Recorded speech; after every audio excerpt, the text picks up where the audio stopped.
Assalamualaikum warahmatullahi wabarakatuh. Bagaimana kabarnya teman-teman semua? Semoga kita dalam keadaan sehat walafiat. Mari kita membaca doa terlebih dahulu sebelum belajar.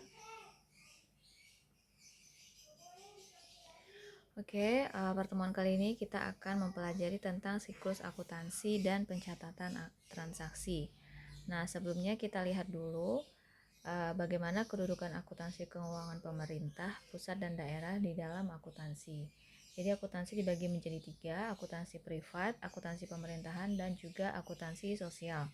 Kalau akuntansi privat itu seperti yang sudah kalian pelajari dari semester 1 hingga semester 5. Jadi informasinya itu dibutuhkan untuk kreditur, investor, manajemen, dan juga pihak yang berkepentingan yang lain. Sedangkan akuntansi pemerintahan ini memberikan informasi keuangan kepada pihak eksekutif, legislatif, yudikatif, dan juga tentunya masyarakat. Serta akuntansi sosial ini merupakan bersifat berfokus pada makro yang melayani perekonomian nasional. Nah, jadi akuntansi pemerintahan ada akuntansi pemerintahan dan non-pemerintahan. Kalau non pemerintahan itu misalnya LSM, rumah sakit, universitas gitu ya. Kalau pemerintahan, akuntansi pemerintah pusat dan akuntansi pemerintah daerah. Kemudian selanjutnya siklus akuntansi hampir sama dengan siklus akuntansi di privat ya. Dimulai dari analisis transaksi keuangan, kemudian kita menjurnal dari transaksi tersebut, kemudian kita juga memposting ke buku besar, membuat neraca saldo, jurnal penyesuaian, kemudian neraca saldo setelah penyesuaian, kemudian kita juga membuat laporan keuangan nih yang sudah diatur berdasarkan PP nomor 71 tahun 2010. Kemudian ada jurnal penutup dan neraca saldo setelah tutup buku. Sistem akuntansi pemerintahan daerah dilaksanakan oleh pejabat pengelola keuangan daerah pada Satuan Kerja Pengelola Keuangan Daerah. Sedangkan sistem akuntansi Satuan Kerja Perangkat Daerah dilaksanakan oleh pejabat penatausahaan keuangan. Sistem akuntansi pemerintahan daerah terdiri dari prosedur akuntansi penerimaan kas, prosedur akuntansi pengeluaran kas, prosedur akuntansi selain kas, dan prosedur akuntansi aset. Nah, berdasarkan PP nomor 71 tahun 2010, SAP yang digunakan yaitu berbasis kas menuju akrual. Jadi kita belum full akrual, masih ada laporan yang menggunakan basis kas. Kita lihat langsung transaksi SKPD-nya. Yang pertama, SKPD mengajukan SPMLS 150 juta untuk membayar gaji dan tunjangan pegawai bulan Februari. Ini tidak di jurnal karena baru mengajukan. Kemudian yang kedua, bendahara pengeluaran SKPD menerima SP2D 150 juta atas SPMLS yang diajukan pada poin 1. Kemudian SP2D ini langsung dicairkan dan dibayarkan kepada para pegawai. Oleh karena itu, jurnalnya kas di bendahara pengeluaran RK Pemda 150 juta dan juga belanja gaji dan tunjangan pegawai 150 juta, kreditnya kas di bendahara pengeluaran SKPD.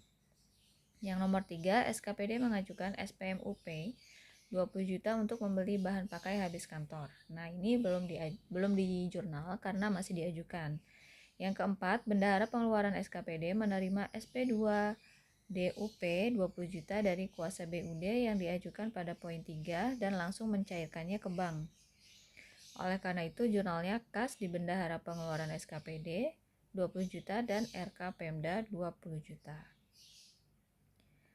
Kemudian yang kelima, bendahara SKPD menerima uang tunai dari pendapatan retribusi wisata pantai sebesar 90 juta.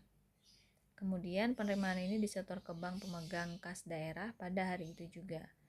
Maka jurnalnya kas di bendahara penerimaan sebesar 90 juta dan kreditnya pendapatan retribusi wisata pantai sebesar 90 juta. Yang nomor 6, SKPD mengajukan SPMLS ya.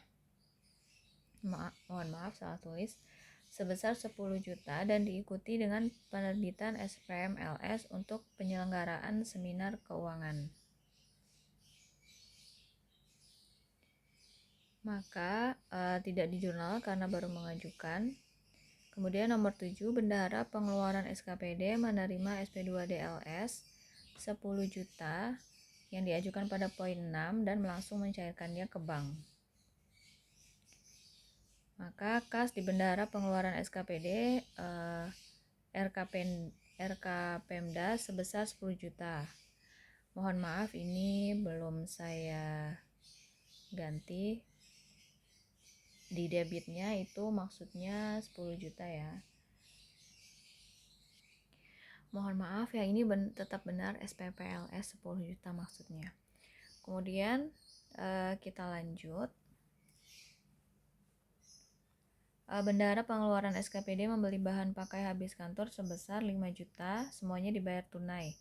Nah, pembayaran ini dilakukan menggunakan kas yang diisi pada nomor 3. Nah, nomor 8-nya belanja bahan pakai habis kantor sebesar 5 juta, kas di bendahara pengeluaran SKPD sebesar 5 juta. Nah, untuk yang nomor 7 ini maksudnya debitnya 10 juta, kreditnya 10 juta ya. Di PowerPoint sudah Ibu benarkan, ini masih di video. Ini masih yang salah. Oke. Ibu akhiri. Mari kita berdoa setelah belajar. Doa kafaratul majelis. Oke, Ibu akhiri. Assalamualaikum warahmatullahi wabarakatuh.